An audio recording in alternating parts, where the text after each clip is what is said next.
Hold on. Hopefully you can turn this on just in case it makes it better for you to hear me.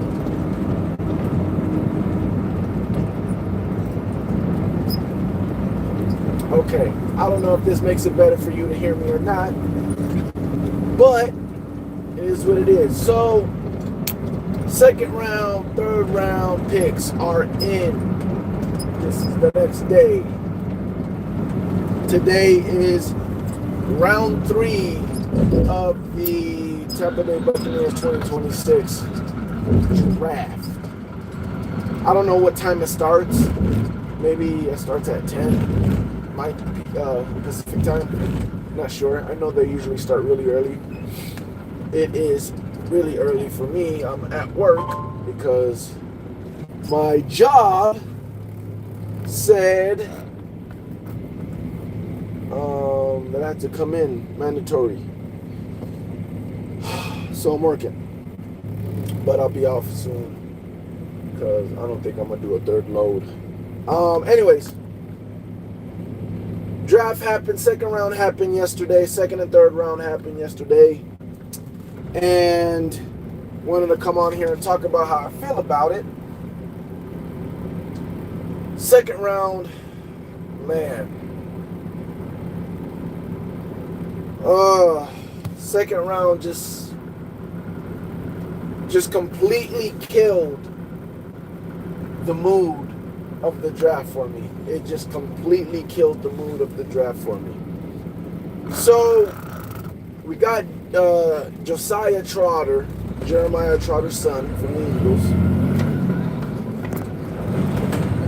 And the thing about that was 2 picks, just 2 picks before that, the Miami Dolphins took Jacob Rodriguez.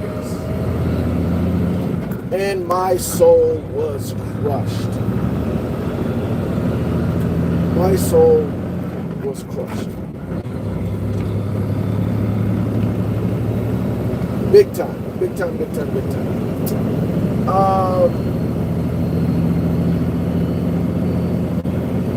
I was so...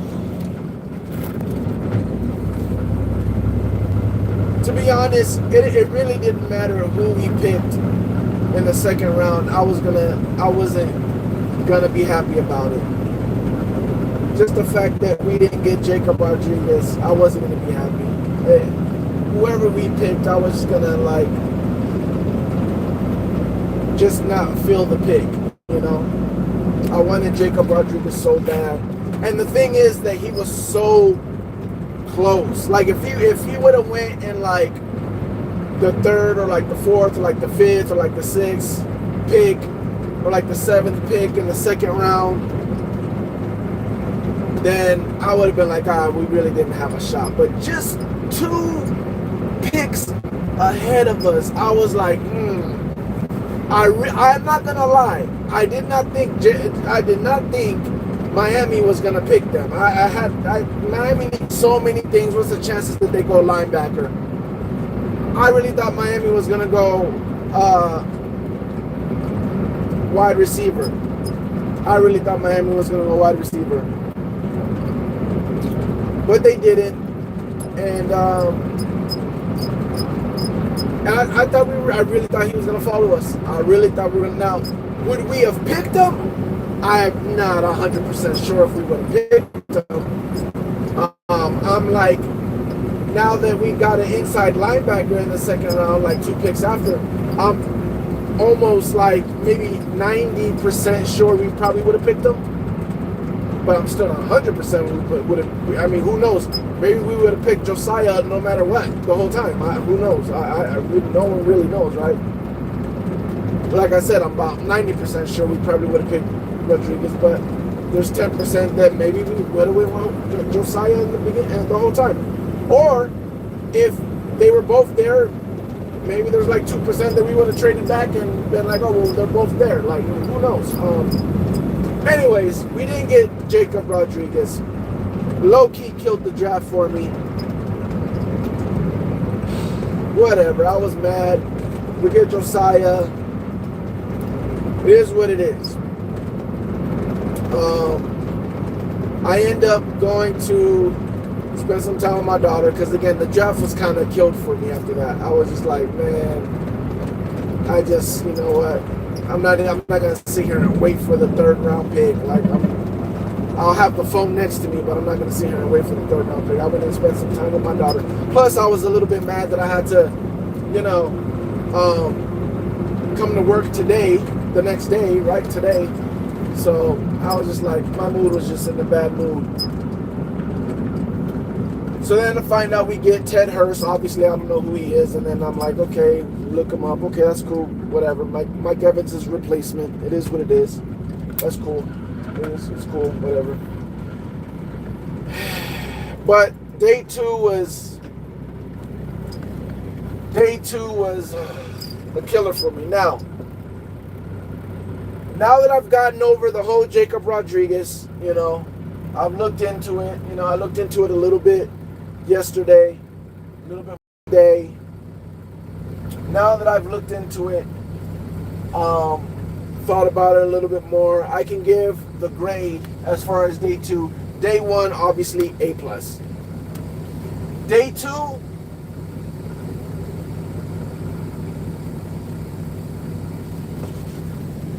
I want to give it a B-, but I'm gonna give it a B. I'm gonna give it a B. If I didn't like Ted Hurst as much as I do, or like the pick, not him, but I like the pick, it'd probably be a B-. It'd probably be a B-. But because of Ted Hurst carrying a little bit more weight, I'm going to give it a B. And I know a lot of people don't like Josiah. And I see that someone just came in here. So, again, I was very hurt about us not getting Jacob. It killed the draft for me. I was mad. I didn't even want to see the rest of the pick. I didn't even want to see the third round pick. I just kind of went and spent some time with my daughter or whatever.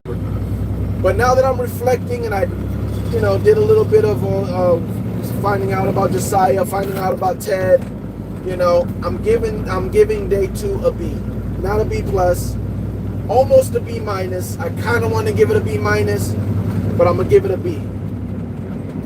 I like Ted Hurst. I like that third round pick. As far as the true X, getting a true X, finding our Mike Evans replacement. And when I say that, that doesn't mean that he is Mike Evans or anywhere as good as Mike Evans or anything like that.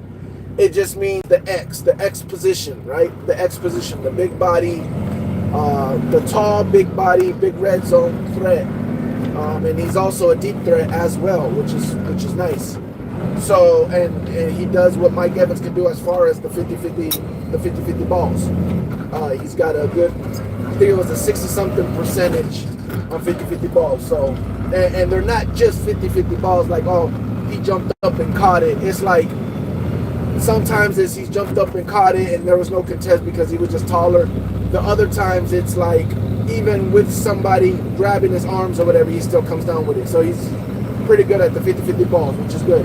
That's what I mean by Mike Evans stuff right there. So I do like that pick. But the pick right now that everyone is trying their hardest to get over is not getting Jacob Rodriguez and getting Josiah Trotter. So let's talk about Josiah Trotter, because so far that's the pick that everyone's kind of like, eh. I think everybody's okay with everything else so far. Josiah Trotter is going to be a pick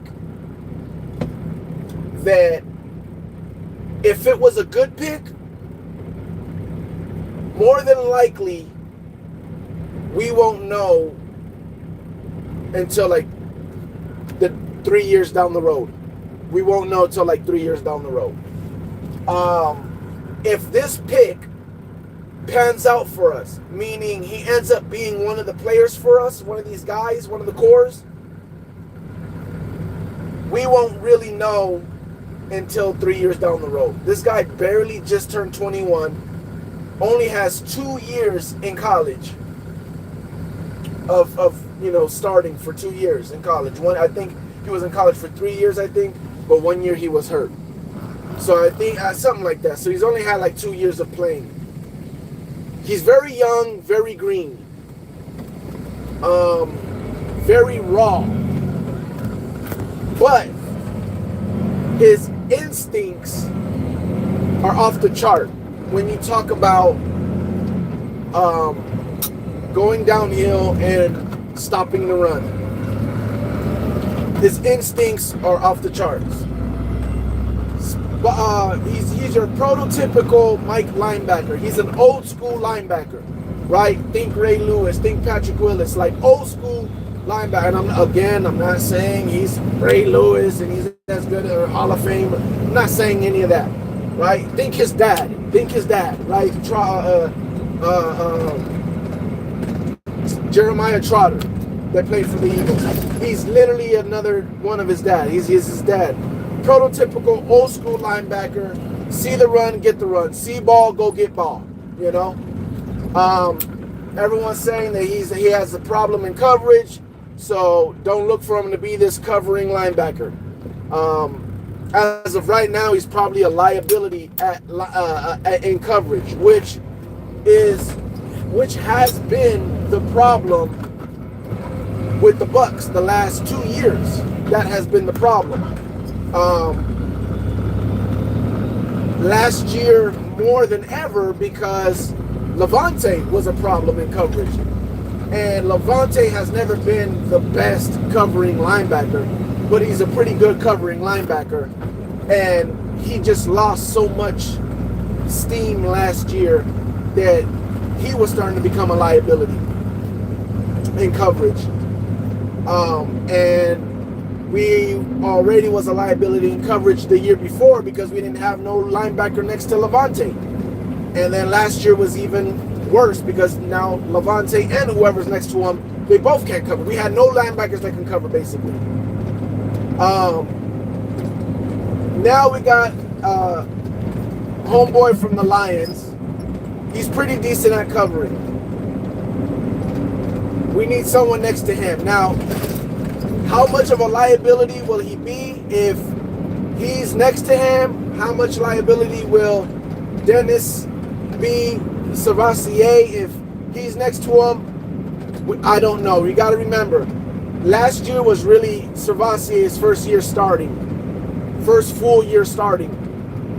So people act like Savassier can't get better or can't, develop. So people are sleeping on that. And I'm not saying that he can. I'm not saying he will. But there's a chance that something happens there where we do have a little bit better coverage, right? Trotter, who knows? Maybe he surprises us. Either way, I'm looking at it like we only have one linebacker. I'm not this guy. I'm not going into this year expecting to have two linebackers that can cover. I'm looking at it like, yeah, we got one linebacker that can cover, and that's pretty much it. It is what it is. But if this guy really is going to be a problem with us, like if he's going to be one of the core guys, I don't think that happens until year 3. Could he surprise us and do it year 1? Maybe. Who knows? You never know. You never know. You never know what we can do and how we can develop. Who knows? But I wanted to talk this. The main thing I wanted to talk about was this, and what I believe the main reason why we picked this man in the 2nd round over C.J. Allen. Which a lot of people, I saw James, Mr. Buck Nation, basically broke down, I don't know if it was the PFF grades or whatever, but basically broke down that, when you talk about stopping the run and run coverage and all that stuff, they're almost the same. Trotter might be a little bit better. He's definitely bigger, stronger, and he's probably more consistent. But basically what James was saying was that it's not that big of a difference that it would make you pick Trotter over CJ Allen. But the covering difference, and CJ Allen ain't the best at coverage as well. But it's a bigger difference of the two than the difference in the run stuffing. So I'm gonna tell you why we picked Josiah Trotter over CJ Allen. It's going right back to what we talked about yesterday. The mentality and the way that he plays. It's his mentality and the way that he plays. Violently. He plays violently. Now, I will say this, because when I was thinking about this stuff, I'm not mad at the pick at all. At all. I'm not mad at the pick at all. When you think about it, and you think about his downhill aggressiveness, right? His mentality, how violent he plays. There really isn't another linebacker like this in the draft, because there isn't, besides Sonny Styles, there isn't a linebacker in the draft that's this big that can play violent like this. So the way that he plays and all that, he just fits. Him and Ruben, it just fits. It fits together. Their mentality, the way that they play. I'm such a big guy on vibes, and I wanted to talk about this. I'm such a big guy on vibes. You guys know about me. A lot of times I'm ahead of a lot of these Buccaneer content creators on situations and things, because I can get vibes off of players, whether it's through interviews, whether it's through playing on the field. I can sense strength, I can sense morality, I can sense when we give up, I can sense when, we're fighting, I can sense when we're mad, when we're just like, I can sense all that stuff, right? And it's not make-believe. When we played the Patriots, I hated losing that game, because I felt like we were tougher, stronger, we were way more talented than the Patriots. The Patriots snuck away with a win against us. They got lucky and snuck away. And I don't mean lucky like, oh, there was a tip ball or anything like that. I just mean like they stole a win from us. Patriots were not supposed to beat us. They were not supposed to beat us. Let's go to another team. Seattle. We go and we beat Seattle. Seattle was a team where I said, they're going blow for blow offensively, right?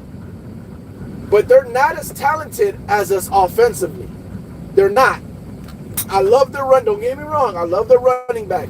I love JSN, or however you say his name. I love their wide receiver.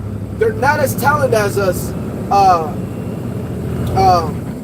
offensively. I do think Sam Darnold is better than Baker as a quarterback. Our defense was able to stop their offense and get the game winner. Their defense is I don't feel like they're more talented than us, even though they might be by positions here and there, but they definitely were better than us. Their defense was and I'm not talking about season-wise. I'm talking about against us in the game. You can say season-wise as well, but I mean when I'm talking about when we were playing together. Their defense was felt more in control. Their defense felt more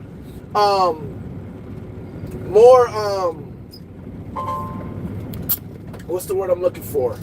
More like they knew what they were doing. They felt more disciplined. than our defense. But one thing I noticed about them, the Seattle as well, was that was the first time that I felt like, yo, their O-line is just as tough as our O-line. A lot of times I feel like our O-line punks a lot of teams. I feel like their O-line that was the first time that I felt like, yo, Seattle's kind of like us. I felt like we were looking in the mirror against Seattle. Like, Seattle's kind of like us. And their O-line's just as nasty as our O-line. And I don't really think that about a lot of teams, but I left that game feeling like that, right? When we play the Eagles, I feel like the Eagles are stronger than us. They're nastier than us. They're not more talented than us, especially offensive-wise. They're not more talented than us. But as a team, they're stronger. They're nastier. But we always sneak away. When we beat the Eagles, I always feel like we steal wins from the Eagles. Like we stole that win every time we beat them. The Ravens. I hate playing the Ravens because I feel like we're way more talented than the Ravens. But they punk us. The Ravens always punk us. They always punk us. The Ravens always punch us in the mouth. And they punch us in the mouth. And we sit there and we take it because we're not punks. We're not wussies. We're not soft. We take it, but eventually we cave in. Eventually we always cave in against the Ravens. They just always feel more physical than us. They always feel like they're like, yeah, we know you're not punks, but we're still more physical than you. And eventually you're going to give in. And these are just different things that I feel about the team. I feel like our offense is more nasty, more raw than our dang defense. When that should never be the case. When your quarterback and your O-line is nastier and more violent than your defense, something is wrong. And that's why I'm okay with this pick now. Because they're really trying to install nastiness, strength. They're trying to install all of that into our defense. And Josiah helps Ruben. Josiah is one of those guys that is going to thump you and talk after. Josiah is that Devin White. Now, again, not ability-wise. Devin White, I think, is one of the most... till this day, I'll always say it. I've never seen a linebacker, period, a linebacker with that speed and that acceleration and agility at the same time. It's like, to me, Devin White is the Tyreek Hill of linebackers. Tyreek Hill is one of one. There's plenty of wide receivers that has Tyreek speed, but none of them have Tyreek speed, the agility, and as good of a route runner or catching the ball, tracking the ball and catching it like Tyreek Hill. That's a lot. I've never seen a linebacker that has the speed and the acceleration of Devin White. So obviously he's not Devin White. But when you talk about hitting, and when you talk about the trash talking, the violentness, and the getting everybody else on the team to be like that, he can do that. Trotter can do that. Now, another plus that I heard and that I love that really turned my thought process about this pick around was, one, obviously his father, right? So he's gonna get some more training. He's gonna be the pro of all pros. He's gonna be a pro, right? He's gonna try to learn to get better in coverage. He's gonna do all that stuff, and he's gonna learn, or if he already does, know how to watch tape. Someone said, I don't know if there was in the interview or what, but I should have just went. Someone said that he would bring notes for him and his teammates on his opponent's weaknesses. Come on, man. He's on his interview, he already talked about, I'm coming in, I'm going to be loud, I'm going to be talking, and what he means by is like directing and being a leader, and he's gonna like he's for that role. Like he is ready for the role of being a leader, and I don't see it as a Jameis Winston situation where you're coming in immature and you're trying to take that role too early. I don't see it as a Devin White situation where you took that role, but sometimes it seems a little too braggadocious, seems a little too cocky. Like, you know, bring it back just a little bit. We love it. I mean, if you don't bring it back, then that's fine. But you know what I'm saying? It don't seem like that either. It seems very mature and very like, no, I understand what the role of a linebacker is, and that's the role I'm going to be playing, and that's what I'm bringing to this team. And again, you can tell he's a great kid. So when you have a personality that's a great kid and also plays nasty and violent, that's a great trait. Because usually when someone is violent and nasty, they're like, oh, this is gonna sound very prejudiced, I guess. I don't know. I don't think racist is the right word, but maybe prejudice, or when you get a player that has violent, you know, that acts violent and nastiness on the field, they usually have a bad attitude, or like very hood. You know what I'm saying? They got to be hood. That's why they're like that. They're hood and got to be gangster and da da da da. That's kind of like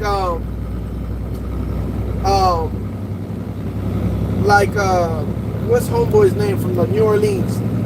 Lattimore. Like Lattimore had that dog in him, but he had that dog because he thought he was gangster. You know what I'm saying? That's why Mike had to check him a few times.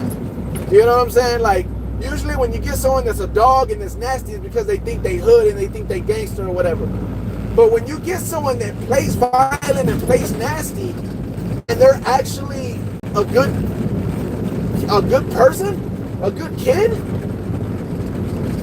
that's like a whole other level, because that means that's a switch. That's a switch that they turn on. And that's good. If you can turn that on and turn it off, that's good. So I say all that to say this. They got him more because the ability of what he can do is pretty much the elite of what he can do.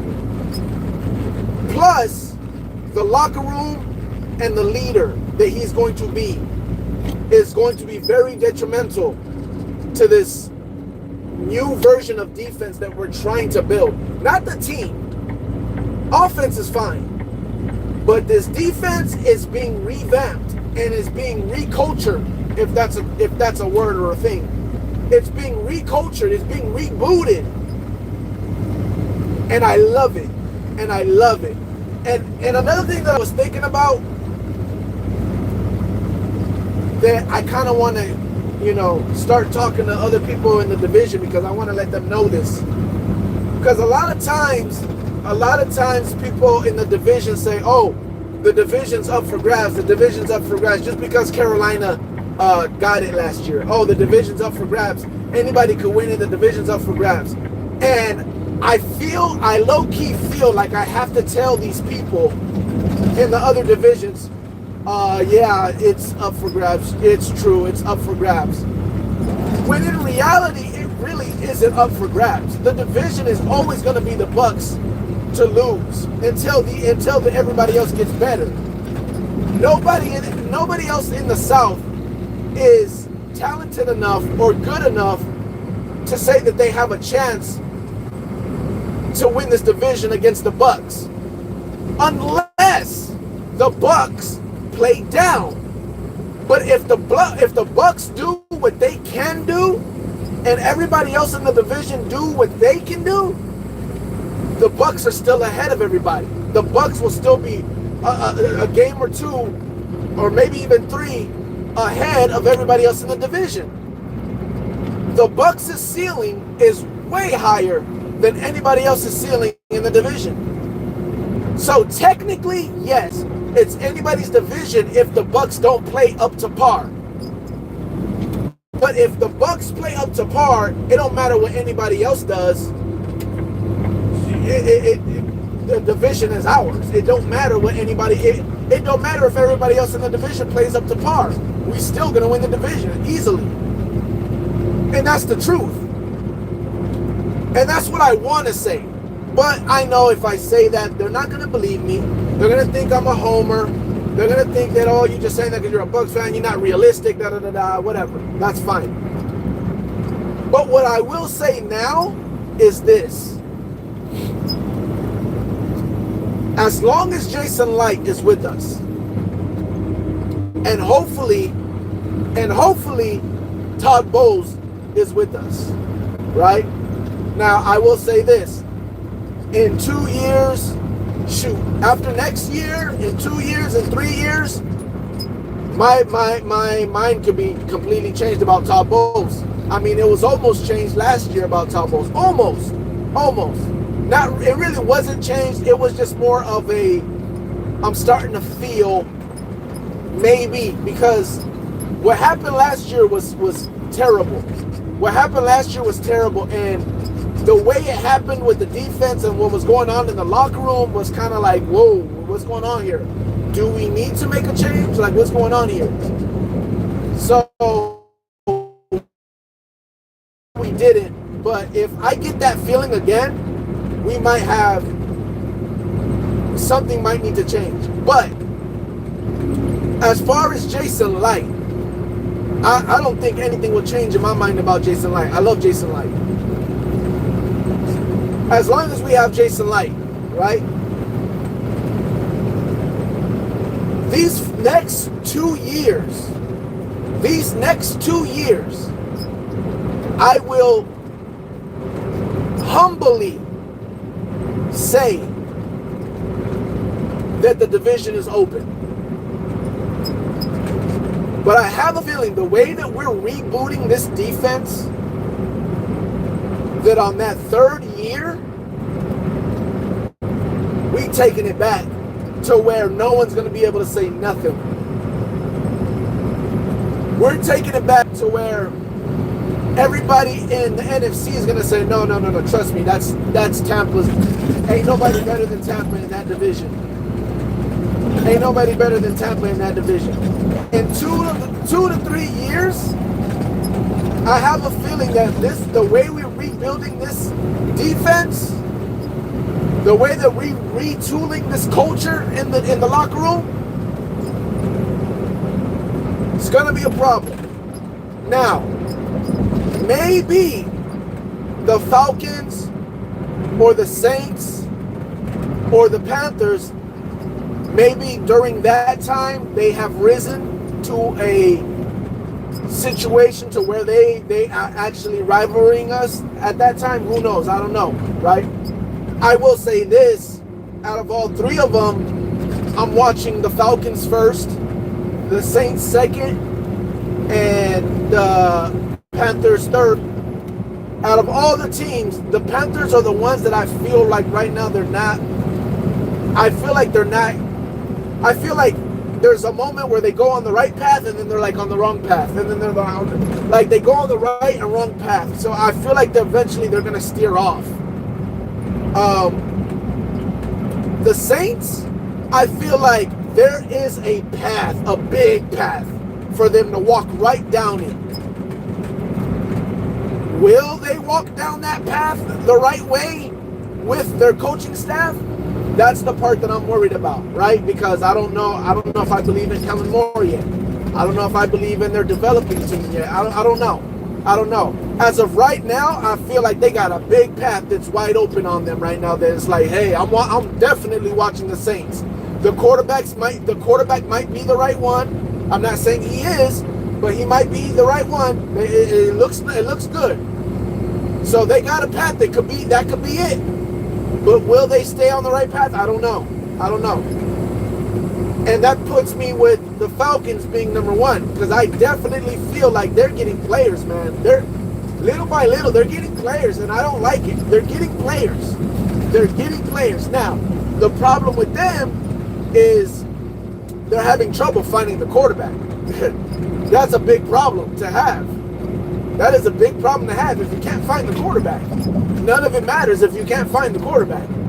It don't matter how good your defense is. It don't matter how good the offense is. If you don't have a quarterback, you're just gonna go in the playoffs and be out. It just is what it is. So, and that's not an easy thing to find. You know, it's not an easy thing to find. But I do like their coach. I don't know if it'll work out, but I do like the coach, and the fact that he already got Tua and Penix in there already, I'm like, all right, that's strike one and strike two already. He already got strike one and strike two, so I'm like, cool. That coach is a coach of the year. I think he's a good coach, and he might do something with Tua, but I doubt it. I'm pretty confident that he's not. And it might look like it in year one, but I know Tua. It ain't gonna matter. Year two, year three, they're gonna waste it. They're gonna waste it. So as long as they're on that road, it don't matter how good that they build up their team. It's eventually all gonna crumble down. So that's how I'm looking at the Falcons. But I'm keeping my eyes on the Falcons because, again, they could have one good year, and all it takes is one good year. They have a good head coach. All it takes is for Tua to give them one good year, and for the league to have to go through a year to try to figure out what that coach is doing with Tua, right? But it's got to be the first year. It's got to be the first year. After that, the NFL will figure out what they're doing with Tua.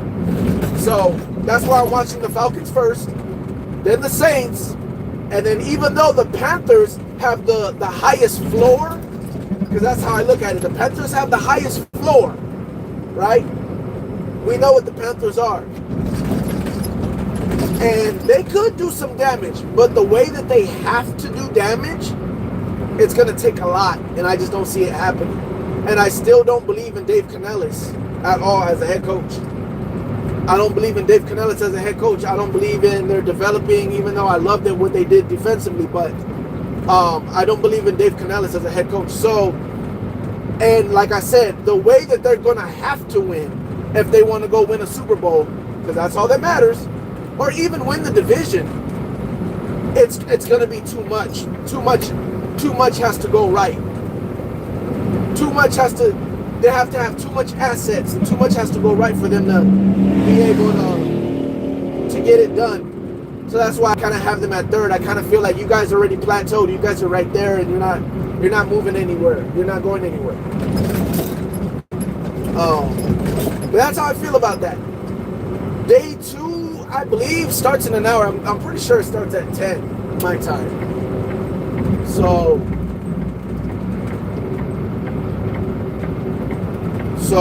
let me. That's how I feel. The third round pick again. I love the third round pick. I think he's exactly what we needed. Exactly what we needed to fill that Mike Evans role. I think he's gonna be perfect. Got the salute from Tony Lee. What it do? Probably the best run stop linebacker in the draft. Yes, we need defensive tackles. Culture. Yes, sir. The Bucks are building a new culture with the defense. Yeah, I agree 1,000%. I agree 1,000%. What up, RTP? Pretty happy with this draft so far. I think the season won't change a lot from it though, but solid pieces. I think the season will change a whole lot. I literally believe we lost. Okay, so let me tell you why I believe the season's going to change. Because one, we are very talented. This is a very talented team. The 6-2 start was not a fluke. The 6-2 start was not a fluke, all right? Now, I'm going to tell you what happened at the end of the season. We spoke a little bit about it yesterday. The locker room wasn't the type of locker room to pick itself up by the bootstraps. Why? Because of Mike Evans and because of Levante David. More Levante David than anything, in my opinion. More Levante than anything. Mike Evans wasn't really a problem, right? I think Mike Evans, the only reason why I said Mike Evans is because of Baker Mayfield.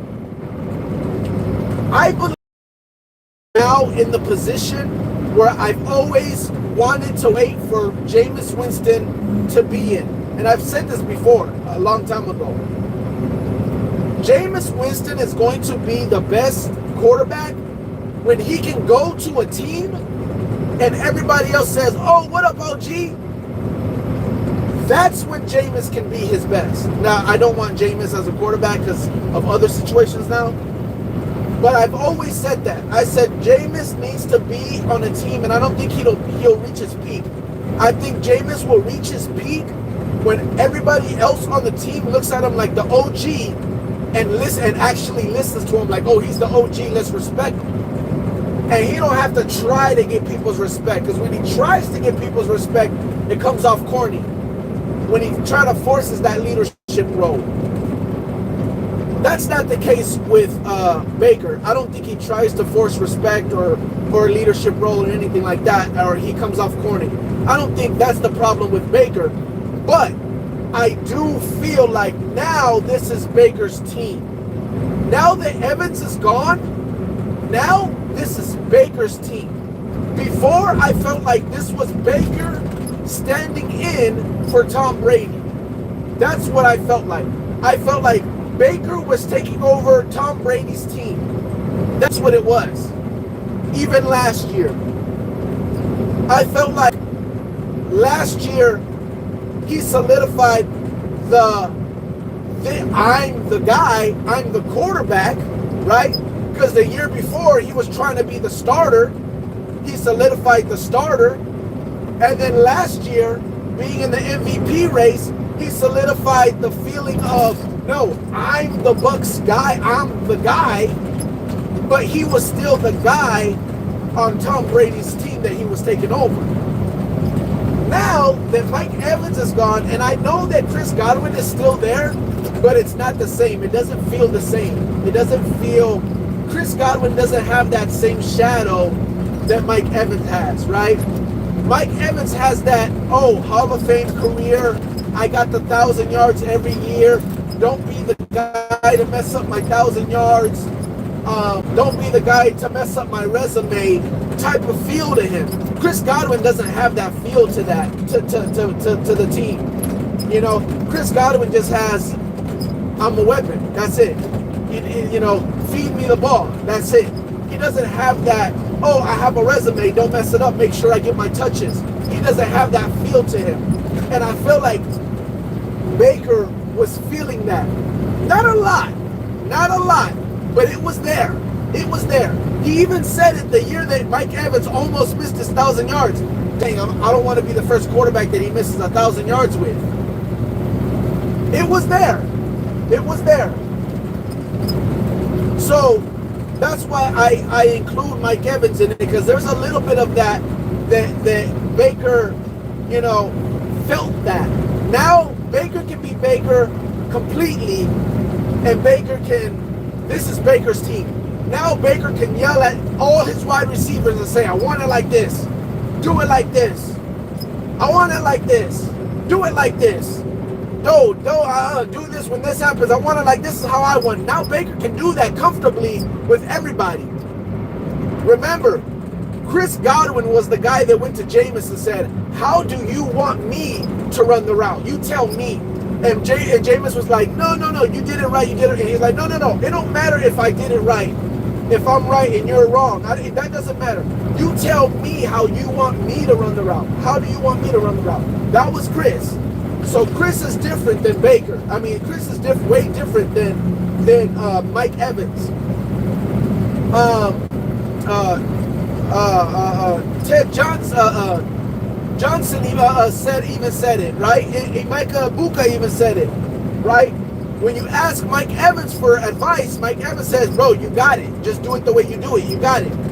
When you ask Chris Godwin for advice, Chris says, okay, this is how I do this, and this is how I do that. Boom, boom, boom. You know what I'm saying? So, different type of teammates. But now, Baker can do what Baker does. But the biggest difference is going to be on the defense, with Levante being gone. Now, I said this yesterday, now you can have these youngsters come in and be the and have the captain role and give their imprint on the defense, right? Give their swag to defense and not feel like, oh, I'm the young pup, let me calm down because the OG's around. No. Bring your swag to it. Bring your confidence, your violence, bring your nastiness to it and feel comfortable doing it because it's your team now. It's your team. Do it the way you need to do it, you know? And Josiah Trotter coming in feels like he can come in and right away give advice. Here's some notes. Hey, we need to watch more tape. You know? That's when our secondary was the best, was when Jamel Dean and Sean Murphy Bunting and all these young pups felt like they had to watch tape together. That's when they were at their best. So I think revamping this defense the way we are and the way that this culture is now going to change, and how now they're going to feel a lot more confident and fight for each other instead of just fighting for the OG Levante, right? Being able to hold each other accountable because we're all young. It don't matter, we're all young. There's nowhere, you can't hide behind that no more. Being aggressive, being nasty, it's what we needed. It's what we needed. And I think that alone is going to be able to stop our losing streak, our losing slide. That's what I believe is the reason why we have those 4-game losing streaks. Because we lose and we all look up to Levante or look up to the OGs to be the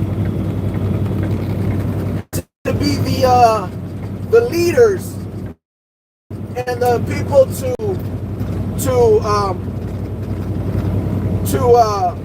be an example of how to get out of this losing streak.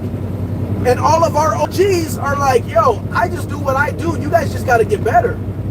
You know? I just do, listen, I've been watching, there's nothing different I can do. I do what I do. I watch tape, whether there's losing streaks or whether it's a winning streak. I prepare the same way. I do this all the time. You guys just got to get better. Now we don't got to worry about that. Now it's, the team is going to look at each other like, dude, what are we doing wrong?